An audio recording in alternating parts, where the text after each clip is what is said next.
12 years since 9/11, we have grown used to the accretion of power by the president, so much that Congress has given up the authority and the courts are unwilling to assert that the president has gone too far.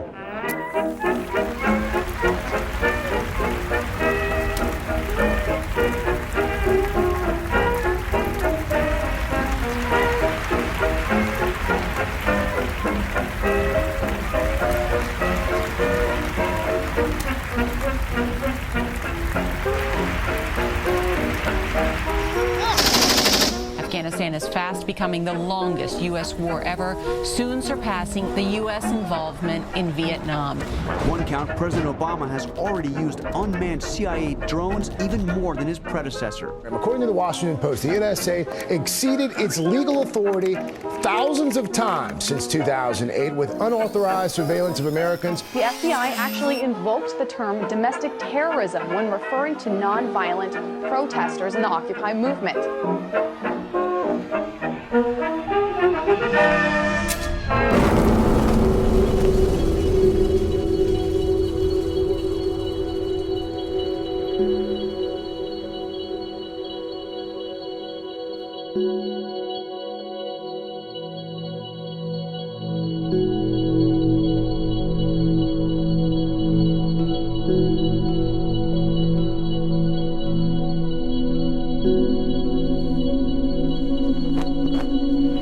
There were arrests being made for the cause of Ms. Lucero.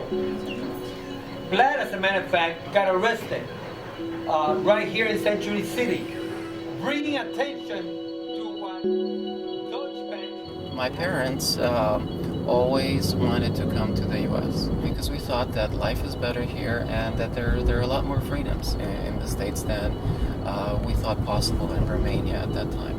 Even though we had a reasonable life in Romania, the socialist system basically meant that everybody has pretty much a living wage, and the salary. There was no much discrepancy between the salaries, but we basically lived in a totalitarian state. The press was entirely controlled by the government, by the dictator.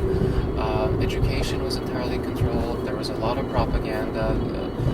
There was no freedom of expression, or very little. Hence an uncertain time in Bucharest, and there's still the danger of attacks by fanatical members of the security police mingling in crowds. When I arrived here to the States and I was a child, I wanted to believe in the American dream. I very much wanted to identify to what I thought is America. And initially I thought having this very patriotic attitude, which patriotic in the sense of flag waving and USA #1, I thought that's what it means to be American. And then over time I started changing my mind a little bit about what it really means to be American.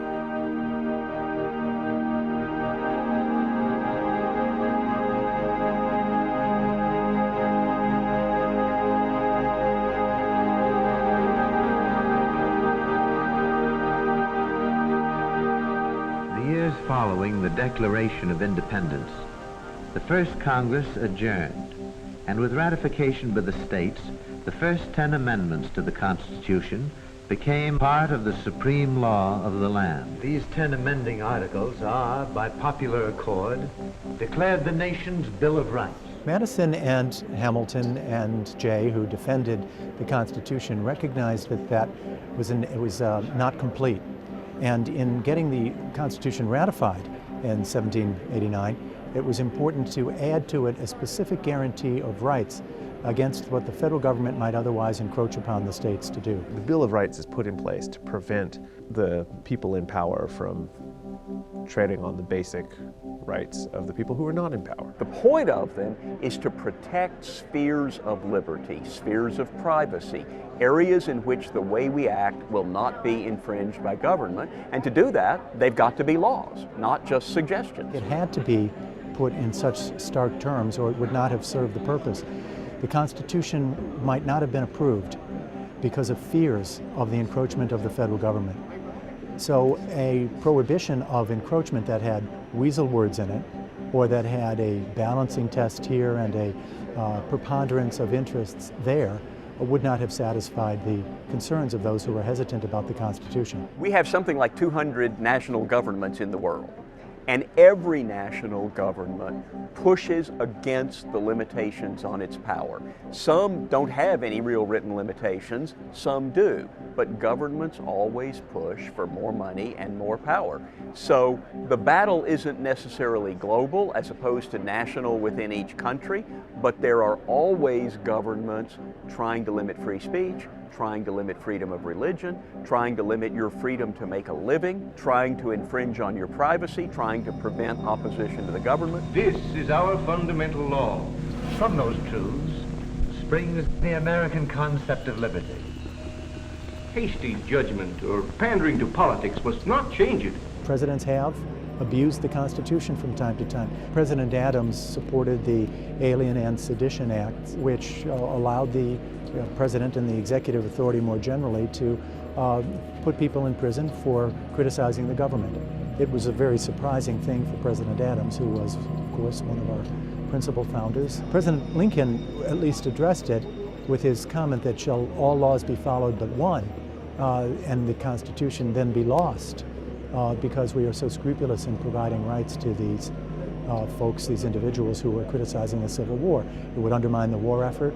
We would lose the Civil War, the South would secede, and the benefits of the Constitution as a uniting document would be lost. President Woodrow Wilson, during the First World War, shut down many newspapers who were not as supportive of the war effort as he thought they should be. The civil liberties issues of our day are interception of metadata from our cell phones and internet communications, and the use of drones and other acts of war without the constitutional requirement of congressional approval. Originally, wars tended to be declared. You know, you could say, all right, the state of war is over. And other wars since then, like Korea and Vietnam, weren't declared, but you had a pretty good idea of when the war had come to an end.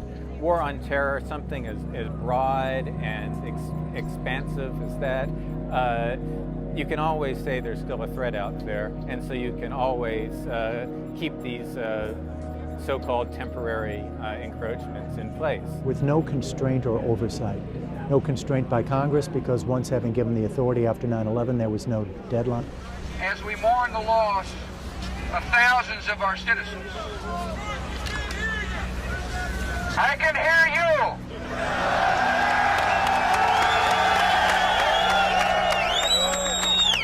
I can hear you. The rest of the world hears you. And the people who knock these buildings down will hear all of us soon.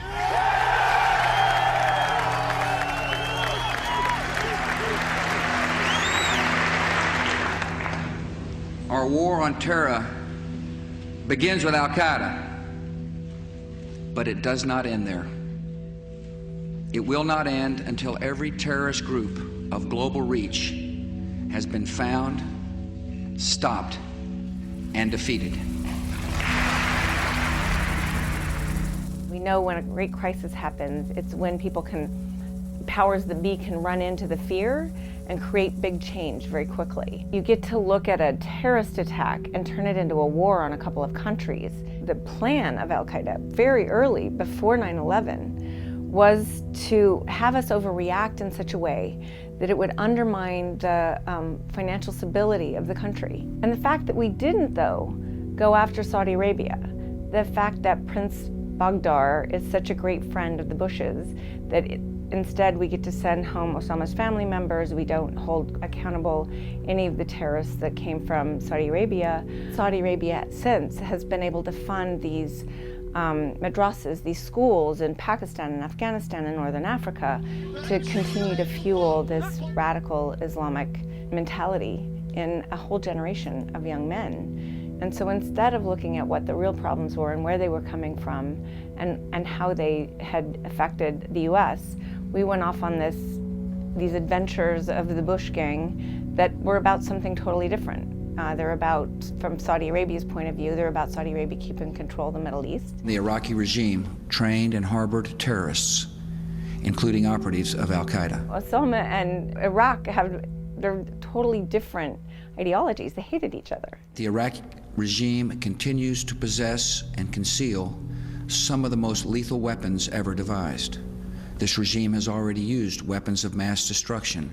Saddam Hussein will continue to increase his capacity to wage biological and chemical warfare and will keep trying to develop nuclear weapons. I was in Iraq when Powell gave his speech to the UN, and the next morning I woke up and Bush had said, "The game is over, shock and awe." At this hour, American and coalition forces are in the early stages of military operations to disarm Iraq, to free its people, and to defend the world from grave danger.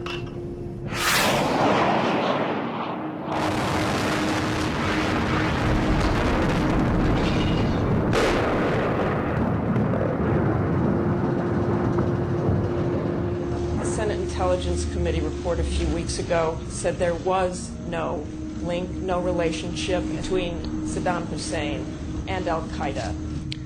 I never said there was an operational relationship. The main reason we went into Iraq at the time was we thought he had weapons of mass destruction. It turns out he didn't. Those weapons of mass destruction got to be somewhere.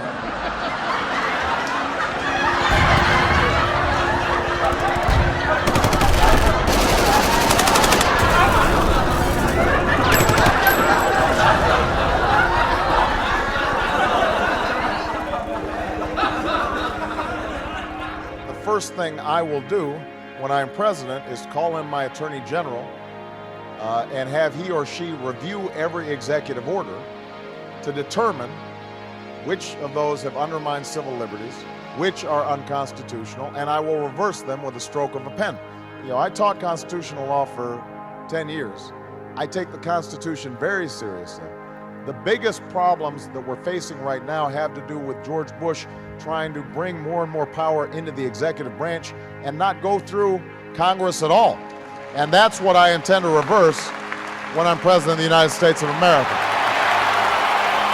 If there is anyone out there who still questions the power of our democracy, tonight is your answer. The answer told by lines that stretched around schools and churches because they believed that this time must be different.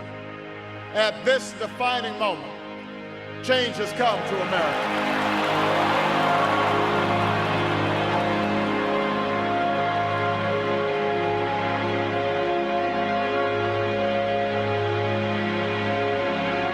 Preserve, protect, and defend the Constitution of the United States. So help you God? So help me God. Congratulations, Mr. President.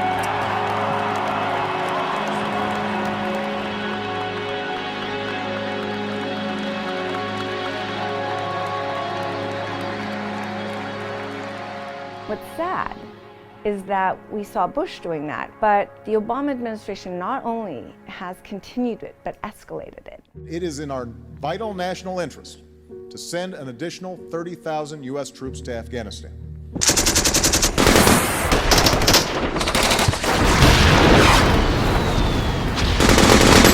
The international community offered Gaddafi a final chance to stop his campaign of killing or face the consequences. And the War Powers Resolution says 60 days after United States military have been introduced into a situation of hostilities or where hostilities are reasonably imminent, the President must withdraw United States military unless Congress has passed an explicit approval. And President Nixon vetoed it, and it was passed over his veto. And the rule said, no more ambiguity. We don't want you going to war calling it a police action like Korea, or saying that the Gulf of Tonkin resolution was good enough as a declaration of war, or our having joined NATO means that we can use military force whenever we want to advance NATO's objectives. No, none of those trump the Constitution. President Obama exceeded the 60-day limit in Libya. I authorized military action to stop the killing and enforce UN Security Council Resolution 1973. He spoke about some folks in Congress making it a cause célèbre that we were bombing Libya without the approval of Congress. He said, oh, come on. Some folks in Congress make this a cause célèbre, oh, come on. Well, violence isn't only on the rise in Afghanistan. Drone strikes have been reported in Pakistan and Yemen, but now there's news that a week ago, A U.S. drone aircraft fired on 2 leaders of the Somalian organization Al-Shabaab. So drones have been around for about 10 years. What they are is an unmanned vehicle operated from far away, motorized and manipulated from near Las Vegas, Nevada, or northern New York State. Under the Obama administration, it escalated the use of drones.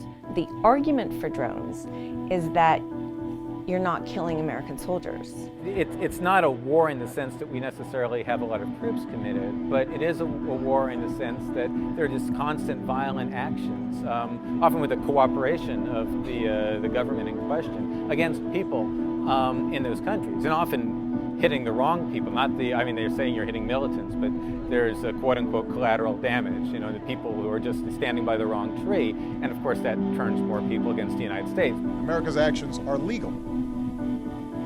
We were attacked on 9/11. Within a week, Congress overwhelmingly authorized the use of force. When do we authorize the use of drones? Was that authorized by Congress in the post-9/11 authorization to go after those parties, individuals, countries, or organizations responsible for the 9/11 attacks, or in order to prevent a recurrence of the 9/11 attacks? And the president's argument might be defensible, that it had to do with al-Qaeda. This is the same al-Qaeda that attacked the United States in 9/11. You can definitely understand how at the beginning, when the government said, we are going to specifically target combatants who were part of al-Qaeda, and they were in Afghanistan, but now they're in the border region, and now they're in Pakistan, you could understand why people might not view that as some sort of fundamental shift. Even though legally it is a huge shift once you go from a place where there's a battlefield to a place where there's not a battlefield. But then they call it al-Qaeda in the Arabian Peninsula without saying what the connection is between the people in the Arabian Peninsula and the people who caused the 9/11 attacks. And of course, the Arabian Peninsula is very far from Afghanistan. So I'm just back from Yemen, and you can really see it there. The president of Yemen decides he needs American support, so he takes his army out of the poorest place in the country. So that way it becomes a vacuum that this guy who's al-Qaeda can come in. And so what does he do? He just buys up all the kids that don't have jobs and promises them support and to nurture the community and great speeches. They're all seen as the al-Qaeda for the Arab Peninsula. That president comes to the United States and says, oh, we have al-Qaeda in our country, so we need a ton of money. So we give them, $1 billion or whatever we give them, and that, which is the same as almost their budget for the year. He gets the money, and then we get to become the mercenaries for him with our drones. Nobody takes this president seriously because he doesn't really have any power inside the country. There's a governing council that is in dialogue every day, creating a constitution that doesn't even operate yet. So there's this kind of lame duck president that is in conversation with Obama, who's the only person that really gives him empowers him, because he'll say, yes, you can use your drones. Even though, we put up a resolution inside the governing council, and to get a resolution in the Constitution, you have to get 90% of the vote. And you have to realize that, they have delegates inside this governing council, Iran and Saudi Arabia and Russia and the United States, and, like everybody's got their little puppets. But even with all of that, over 90% of the delegates voted no drones. So you've got the same way we operate, no respect for the people that live in the country. And then they do the same thing in Somalia. I understand that there's a militant movement that is Islamist that controls large parts of Somalia, I gather, Al-Shabaab, but what their kind of connection is to these other things and what that has to do with what Congress authorized, which was to use force against the people who were involved in the 9/11 attacks. Now we're so far afield. And I think it would be very appropriate for Congress to repeal that and then give a much more tailored, appropriate authority, if they chose, for the use of force that the president might need. Or else it is subject to the interpretation of any place you want, any time you want, for as long as you want. You cannot have a one-time gift of the congressional authority to the president and all subsequent presidents. That's an unlawful delegation of authority. Any more than the president could say, I'm tired appointing federal judges, the Congress gets to appoint federal judges. No. The powers have to stay in the branches to which they're given. There's no declaration of war, There's no, we're here and you need to change your behavior or else. Because the CIA is using them and denying they're using them, they don't fall even under the rules of war. And before any strike is taken, there must be near certainty that no civilians will be killed or injured. Now, in World War I, it was 1% civilian to 99% target to those that have signed up to be at war. The effect of drones is that you're killing 99% civilians to 1% target. It's very difficult to get perfectly clean numbers on it, but it's something like 3,000 people that have been killed. There's no question that the vast majority of those people were not combatants under any definition of that term. One story out of Pakistan is when we went to meet the families of the drone victims, one of the guys, he talks about how he comes home and his son, who's 18, just graduated from school, was going to be the teacher of the village, and his brother have just been blown up in his house. And he talks about finding them, the little pieces on the wall, enough so that he could bury them. And he takes a long time to tell the horror story of coming home to this and what it looked like. And he pounds on the table, I just want to kill an American soldier, I just want to kill it, and he escalates his voice. We don't understand that, nor understand what the blowback is from that.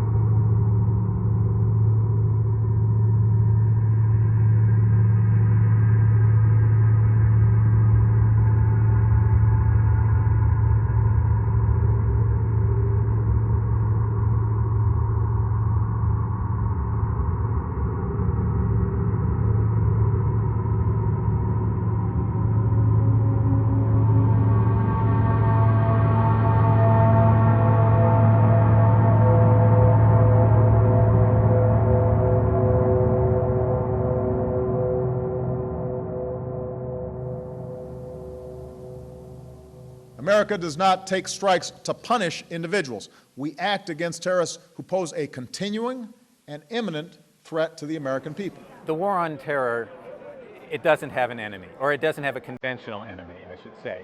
Obviously, there are people who attack the United States, but it's not as though someone can surrender and you say, now the war is over, now we can dial this back. The imminent threat is so far from imminent that we've stretched the rules to be able to become terrorists ourselves.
The great difficulty is that we can use the war on terror as a phrase to justify surveillance and spying. The writ of habeas corpus, the question of an American citizen who was a target of a drone.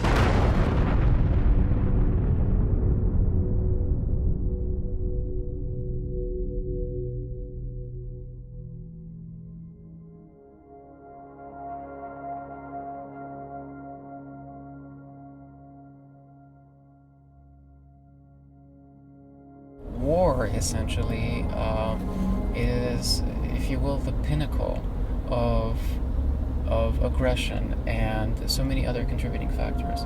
One of them is militarization.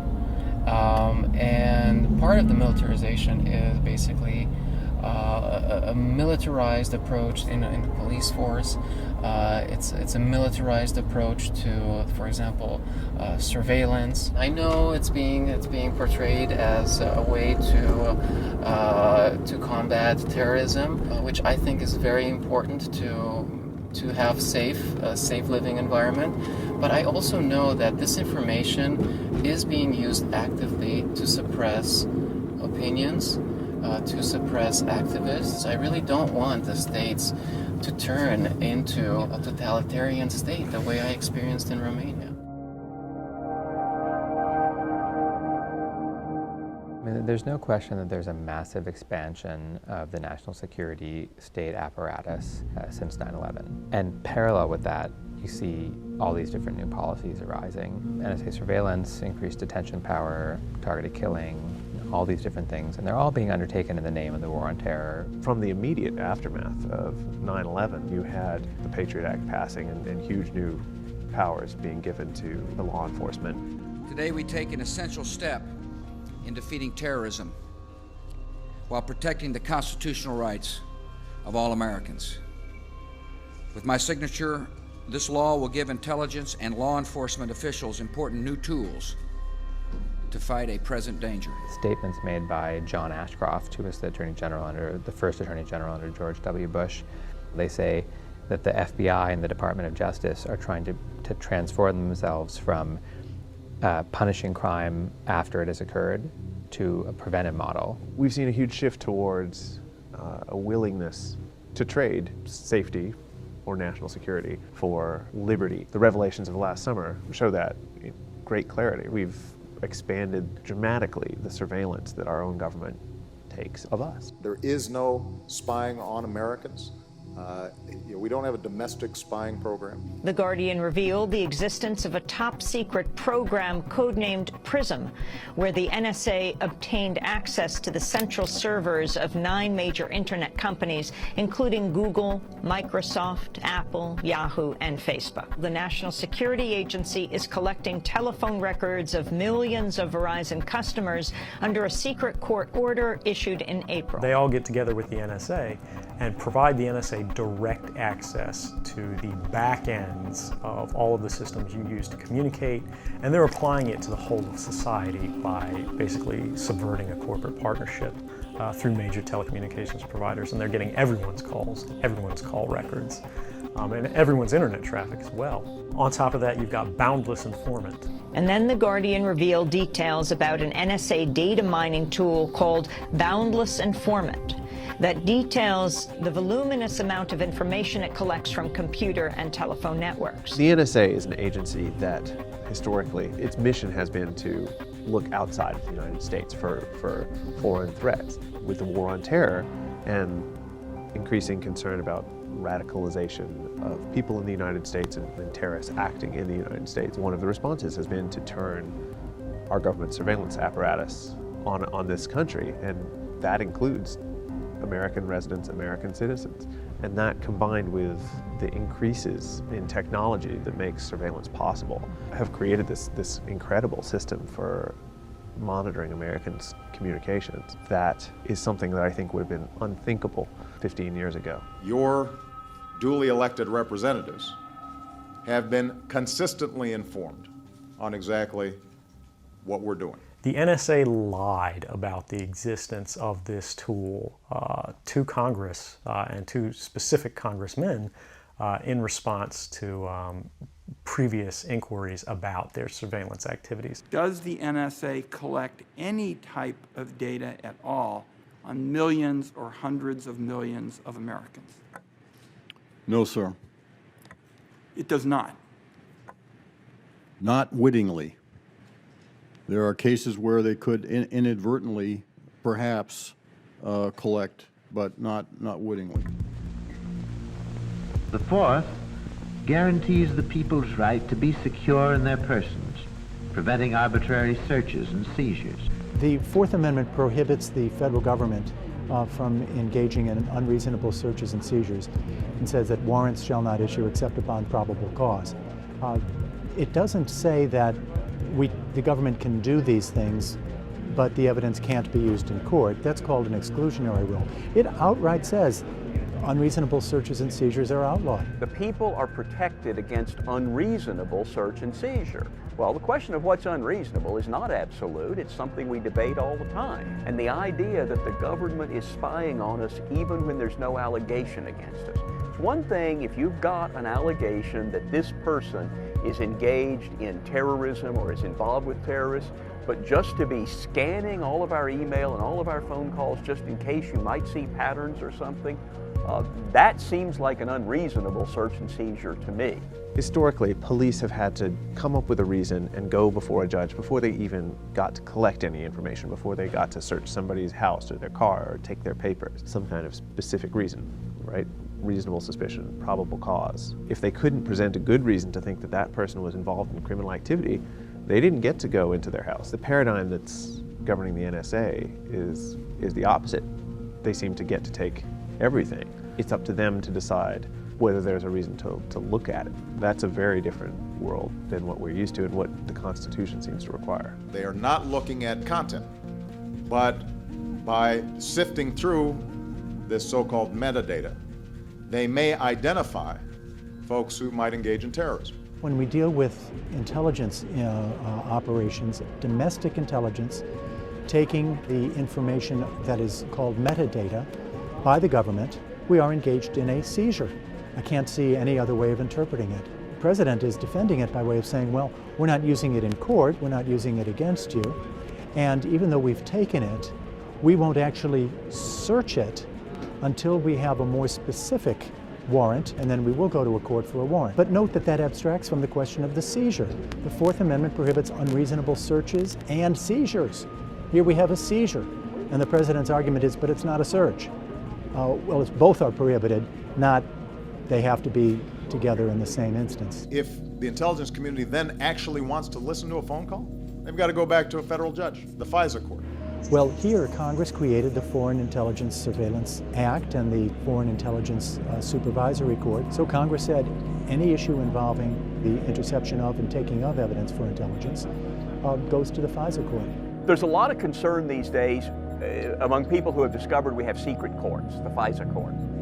The problem that it was created to deal with is sometimes there are things that you know about potential threats that you don't want to expose in open court. So they created this secret court to deal with these threats. A court specially put together to evaluate classified programs to make sure that the executive branch or government generally is not abusing them and that it's being carried out consistent with the Constitution. The problem is we're discovering how much broader it is than we thought, how secret it is. It's operating on secret interpretations of laws explained in secret memos that we're not allowed to see. Also, it's a very centralized court. It turns out one man, the Chief Justice, appoints all the members of this court. They're not necessarily a very diverse or balanced group. They hear only one side. Normally, a court, you hear both sides.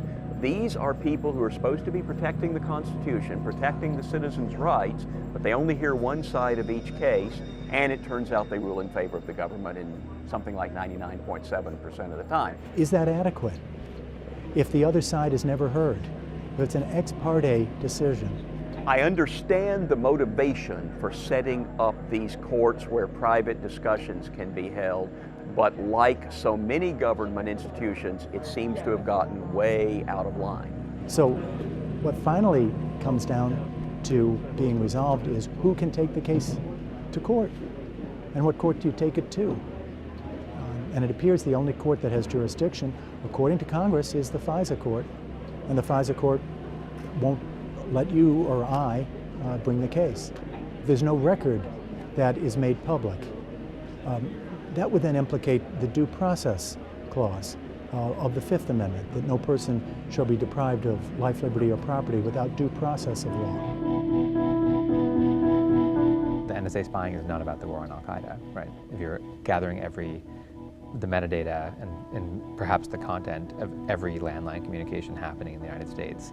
That's not about Al-Qaeda, right? So it's about instead some fundamental, that was the spark of it, but it's some fundamental transformation in the state which is taking place. The idea that the government has been collecting the data and at least taking the position that they're not looking at it until they need to, until they have some kind of justification. They are in fact examining significant portions of that data, even without justification. A 4-month-long investigation by the Washington Post has found that 90% of all NSA intercepted data are from ordinary citizens. These folks are not the intended surveillance targets, yet the NSA was able to intercept Facebook messages, photos, and more. Things that we're learning about surveillance and spying and so on, I suppose that's a chilling effect on all of our activities. Lots of Americans these days joke, you know, I don't like the government, but of course they already know that. Well, that's not really something to joke about. We do want a sphere of privacy. Look, there's always been a balance between liberty and public safety, right? I mean, you could eliminate all crime in America by locking everybody up. But obviously that's a trade-off, and it's a trade-off that our Constitution sets very far toward the side of protecting liberty. Why do you support the NSA's illegal and ubiquitous data collection? This administration acts like violating civil liberties is the way to enhance our security. It is not. There are no shortcuts to protecting America. This administration also puts forward a false choice between the liberties we cherish and the security we provide. You can't have 100% security and also then have 100% privacy and zero inconvenience. That means no more illegal wiretapping of American citizens. No more national security letters to spy on citizens who are not suspected of a crime. No more ignoring the law when it is inconvenient. In the abstract, you can complain about Big Brother and how this is a potential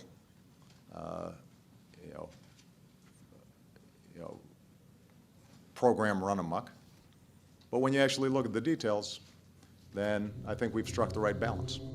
Well, today's news brings us a blockbuster story that shows just how powerful metadata really is. The NSA is using metadata as, quote, the primary method to locate targets for lethal drone strikes. In other words, metadata is being used right now by the United States government to target people for killing. We kill people based on metadata.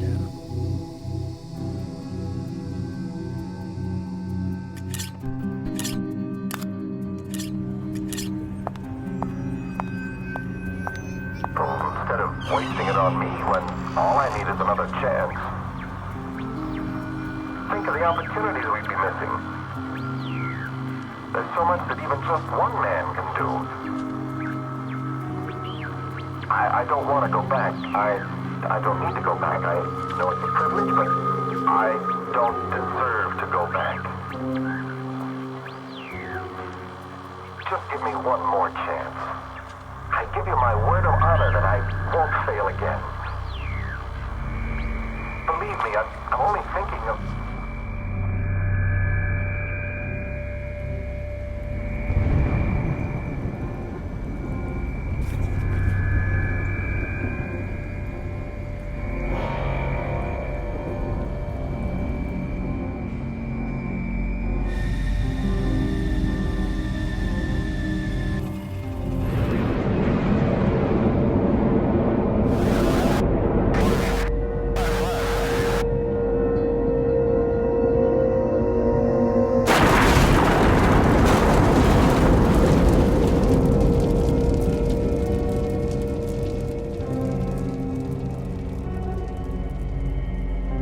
Today we learned just how much authority the administration believes it has to kill without trial or evidence suspected terrorists, even American citizens. The Obama administration killed a 16-year-old American citizen. We killed in a drone strike. Abdurrahman al-Awlaki was born in Denver.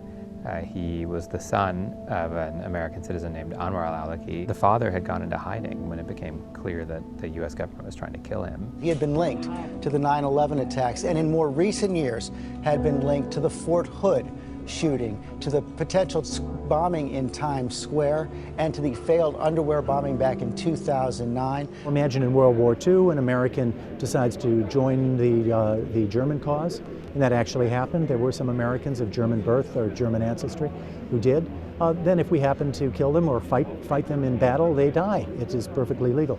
Their American citizenship will not save them. And al-Awlaki was trying to get further converts to the suicide mission, the bombing mission against the United States. And so Congress had given the authority to use force against such people, in which case it would be analogizable to a general giving an order to kill a German soldier during World War II. The son, born in Denver, grew up a bunch in the U.S. He eventually went to Yemen, was living with the extended family, and then wanted to go find his father when his father was in hiding. The father got killed in a drone strike, and then 2 weeks later, the U.S. government killed the son.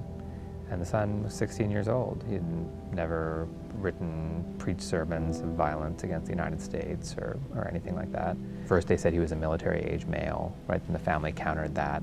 Then they said that he was killed in the company of some other person who was a high-level al-Qaeda leader, and then the family countered that, but by then it was like 2 news cycles away. He wasn't. He was like at a picnic with his cousin and some other boys. I never thought that one day this boy, this nice boy, will be killed by his own government for no wrong he did, certainly. Because how can, a 16-year boy will do anything wrong against anybody? It's an American citizen that's being targeted without due process of law, without trial, and he's underage, he's a minor. I would suggest that you should have a far more responsible father. Every American should be really troubled by the notion that our government killed an American citizen without any trial and has just asserted that this is fine and that they can do that.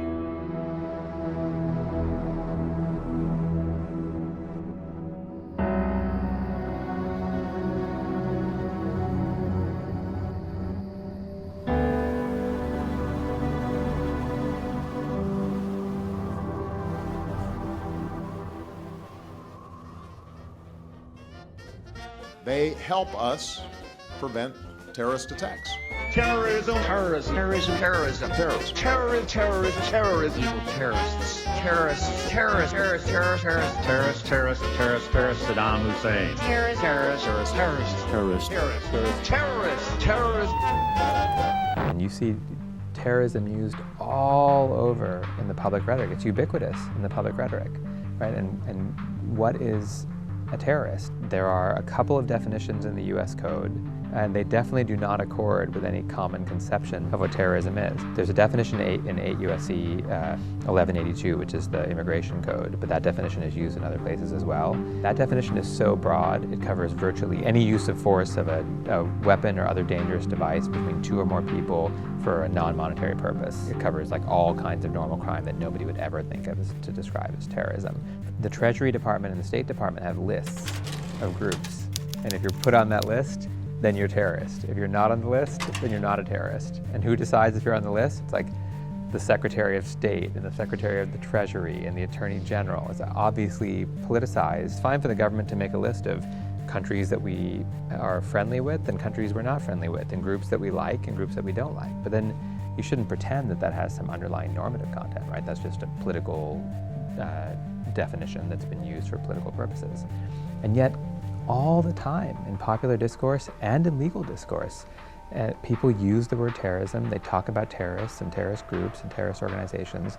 It's a remarkable modern example of like the emperor has no clothes. There's no there. There's no actual precise content to this term, and yet everybody talks about it as they know what it is.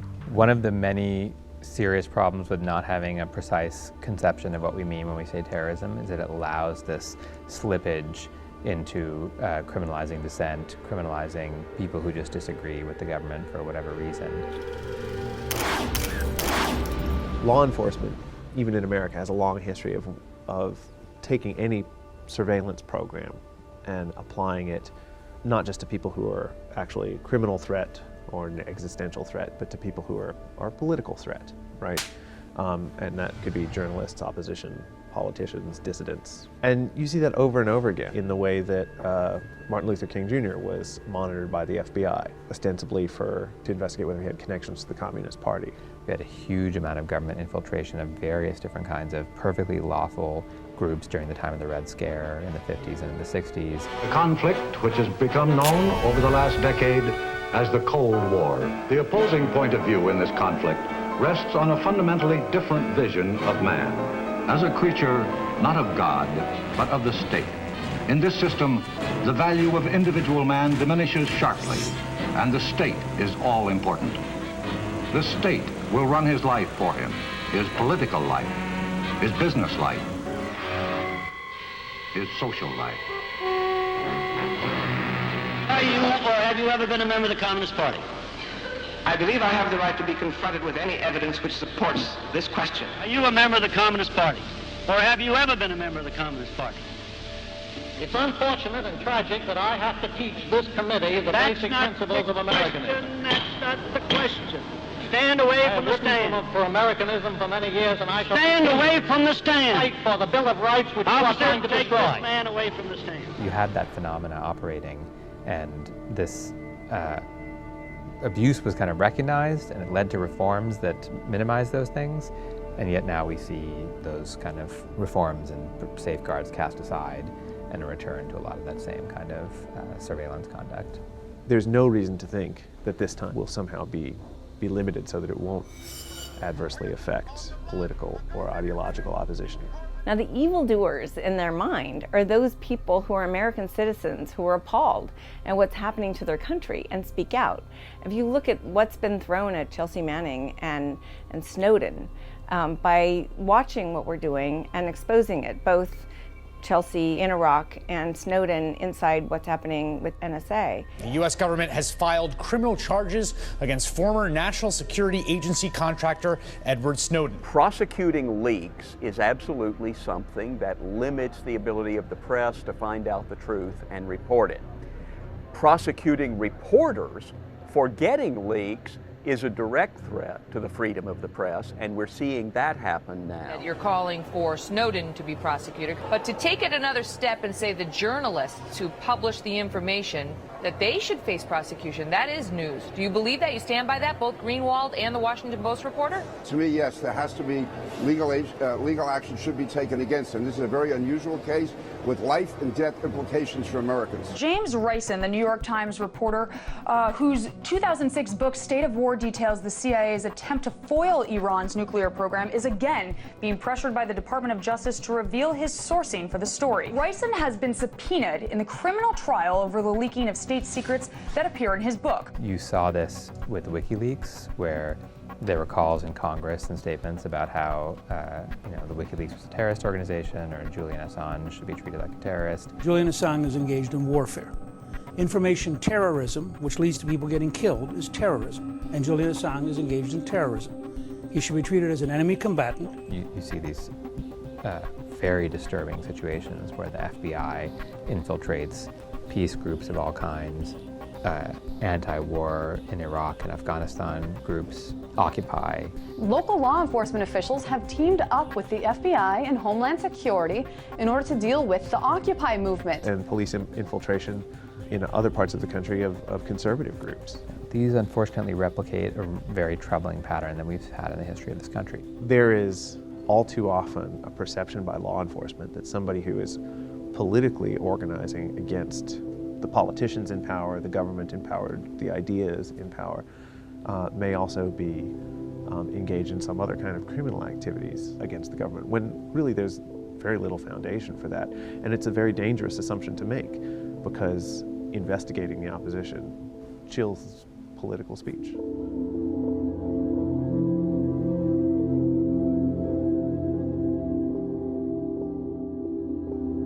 There's nothing magical that makes the U.S. Be the way it is. You have enough of these kind of doctrinal changes and changes in the judicial system and the legal system, and the country could transform in a very troubling way.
remarkable that Congress, being our representatives, haven't stepped up to the plate and really defined what the Fourth Amendment means for this new technology that we possess and utilize.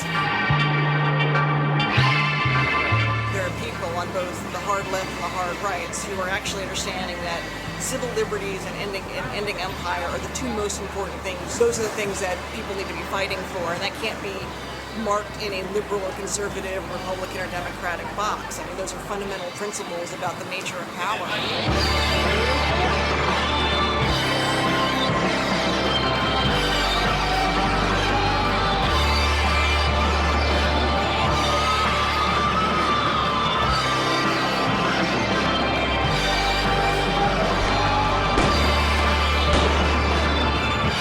Grassroots activism is a long tradition in the United States. It goes back to the committees of correspondence in the American Revolution, the abolitionist movement, the women's movement, the environmentalist movement, all those kinds of things had a lot of grassroots activism.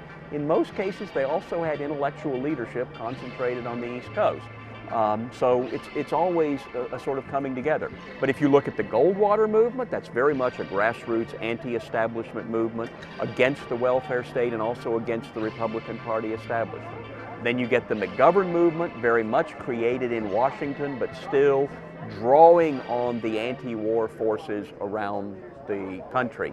Well, both the Tea Party movement and the Occupy movement have a lot of diversity in them. I mean, there are people in the Tea Party movement who are really in revolt against the Republican Party, or at least started out that way. They were upset at what the Bush administration had become. They had upset at the K Street Project version of the Republican Congress. And there are people in the Tea Party movement who are Republican operatives, who are trying to shoehorn all these people into voting for candidates on the GOP line, and all sorts of spectrum in between those two poles. Similarly, Occupy, I mean, it's more on the radical side of the left, I think, because it was sort of generated by the more anarchistic part of the left. But you've had groups like Move On coming, people like Van Jones coming in and trying to steer it into a Democratic Party direction. But there certainly are areas where the grassroots right and the grassroots left, the Tea Party types and the Occupy types, at least have the potential to cooperate. First, you need constitutions that limit the power of government. Second, you probably also need Bill of Rights.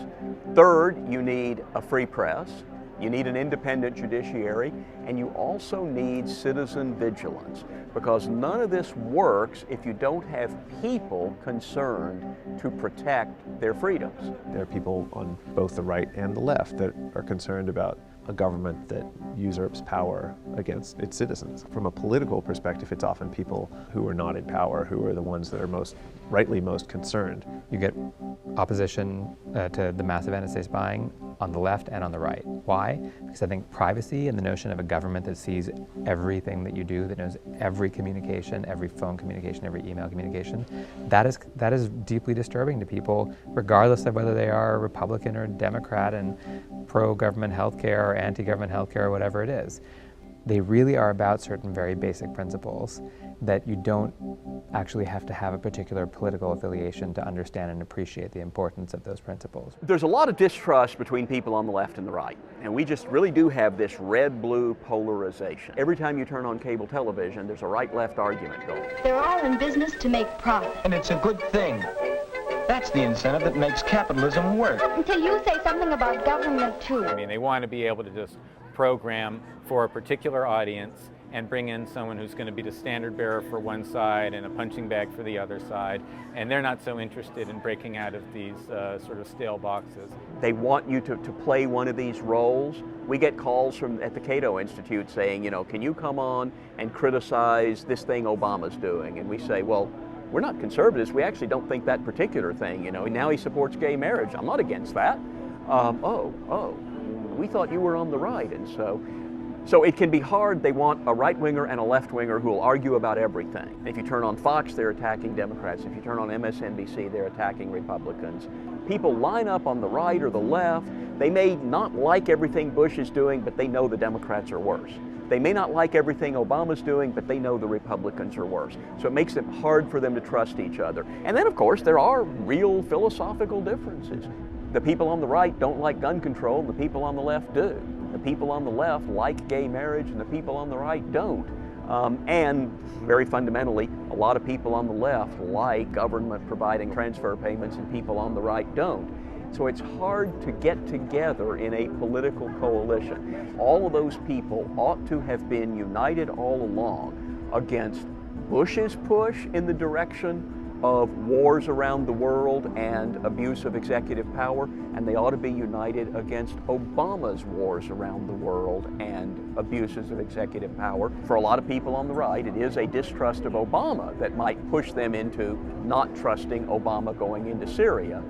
And any coalition just has to be careful about the kind of rhetoric it uses. You find that there's a continuity from Democratic administration to Republican administration back to Democratic administration.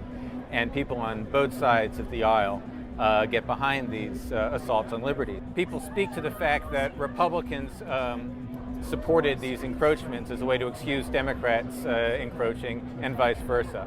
And I think to fight back, what you really need to do is find ways for people to defend freedom from both the left and the right. Try to take it out of these red team, blue team, poo-throwing matches, and really break out of those standard debates and into something where the people who care about liberty on both sides of the spectrum can battle the folks in the cozy establishment center from which so many bad ideas emanate. One of the things that would require is the conservatives in the coalition not to be overly personal about Obama and tick off the progressives, and the progressives to be clear that they are willing to criticize, because it is President Obama who's talking about getting involved in Syria. You're going to have to mention him.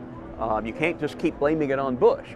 In general, the more people you have on any particular issue or coalition, the better off you are. If you can show broad-based support from left to right to libertarian, then that helps too. So it's a good thing to have people from both sides. They can influence more different members of Congress, that sort of thing. People will be elected to Congress and the Senate who will have this as their priority, because people will be asking, what are you doing to protect our civil liberties? If you keep it narrow, and I think there are political organizers all across the aisle, all across the spectrum, who understand that point. Some people in the Tea Party movement are, typical gung-ho red team pro-war types, but others are not. You have these so-called liberty movement Republicans, folks like Representative Justin Amash, Senator Rand Paul, who are more libertarian-leaning Republicans in the House and Senate.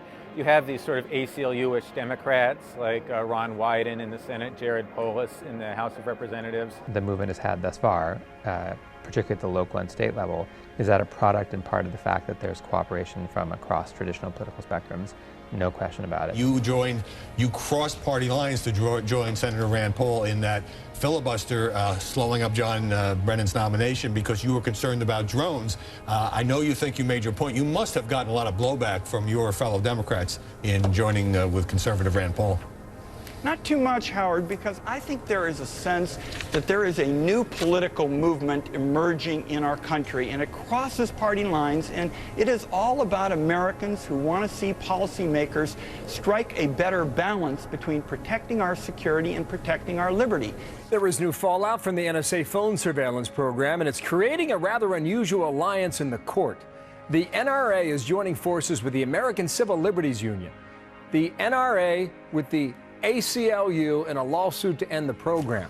There were a number of people who looked at that and thought, my goodness, if those two agree, then there must actually be something here. In terms of what actual occupiers and Tea Partiers at the Grassroots are doing, they're both doing this decentralized form of organizing that might possibly put people in a frame of mind for decentralized politics. And alternatives to the sort of centralized politics that gives us the Patriot Act and these encroachments on the Bill of Rights, that gives us an imperial foreign policy. You've got to have this granular approach, issue by issue, if you're going to break out of this left wing versus right wing frame of looking at the world. There's so much more than just two colors to the United States. You have to believe that the U.S.'s ability to claim to stand for the rule of law and for human rights and for democracy is dramatically undermined when they completely violate those same principles. The best way to answer the question, like, why are civil liberties important, is to kind of think in a very material way about the difference between what it is to live in a country where they are respected for the most part and one where they're not. And that difference, it pervades every aspect of your life. just every person, every government actor, every state actor, and then just people on the street, do they see you as fundamentally equal to them, or a person who has dignity, is deserving of dignity and respect? Or instead, are you treated as somebody who's expendable and who fundamentally doesn't deserve to be here and doesn't have to be treated in a fair way? Certain segments of the society have largely enjoyed the benefits of freedom. There's always been exceptions to that rule. Sometimes there were very, very large exceptions. And the idea that those would kind of go away on a widespread basis, which is certainly a possibility living in the era that we are living in now, should be deeply troubling to anybody who has spent any time in a country or where it wasn't that way. Noticing how a surveillance state is becoming stronger and stronger in a very similar way to the one that I saw in Romania. I remember what it was like to whisper in your own home because you're afraid that somebody is listening. You basically live in a state of terror. I decided that it's my duty to recognize these bulldozers of injustice, and I've made up my mind that I will stand up and push back. I'm interested in living in a democracy. I'm interested in what that is as the experiment, which we get further away from. Our money in politics, too much power in the presidential office. I mean, it's all just getting skewed away from the possibility of democracy. But to have democracy is to be able to respect another's point of view. But it doesn't mean you have to buy into it or conform it to a force. Because if a member of Congress is hearing from a Tea Partier from their point of view of why this is wrong, and from a progressive Democrat on why it's wrong for them, and on a radical progressive on why it's wrong for them, and on a businessman on why it's wrong for them, those layers start to have an effect. And I think we all need to work better to do that and not think we have to all do this together. But that what is it that we really believe in? Because that's really what democracy is. Instead of what we see now is our government and what the end result of our politicians are. But where is the place where democracy really aligns, where the Socratean dialogue happens, which is the place where we can all share our values, and then from that place of sharing, come to some greater wisdom. Civil liberties, the rights that are enshrined in our Bill of Rights, are the most basic political rights, the ones that are essential to a free society, to a functioning democracy, the idea that the best ideas will prevail.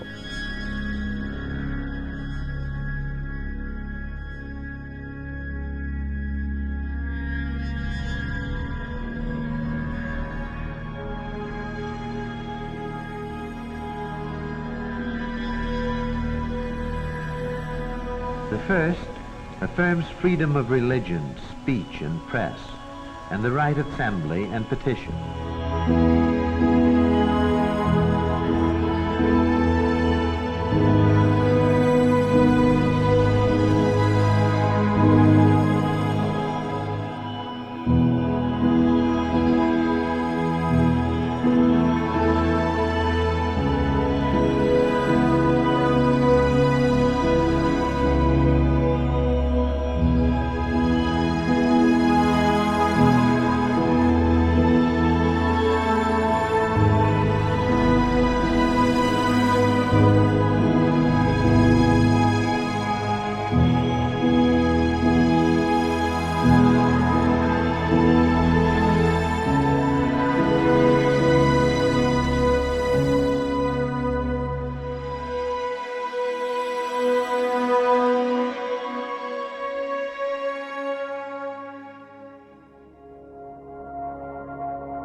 In any one day of the war, there is fighting on many fronts. This is one battlefront, the front on which American boys face the enemy.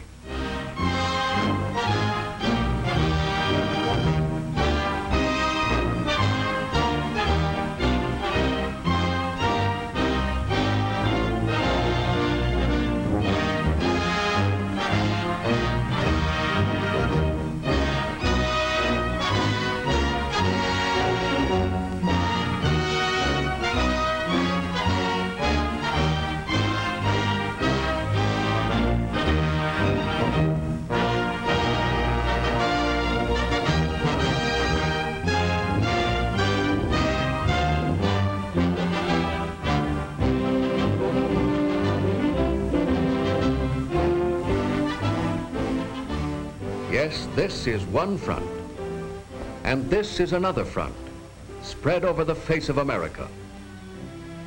Like the other fronts, it is big and complicated. So big that only a few men in the whole nation can understand its real capacity for waging war. Here is one small sector of this front, one American city. A city full of war industries, a city full of war workers. One of the factories in this town celebrated an event, the manufacture of the 250,000 50 caliber machine gun for the armed forces. One machine gun, a deadly weapon. All these guns equipping a giant sky fleet of thousands of planes, thundering out over enemy territory.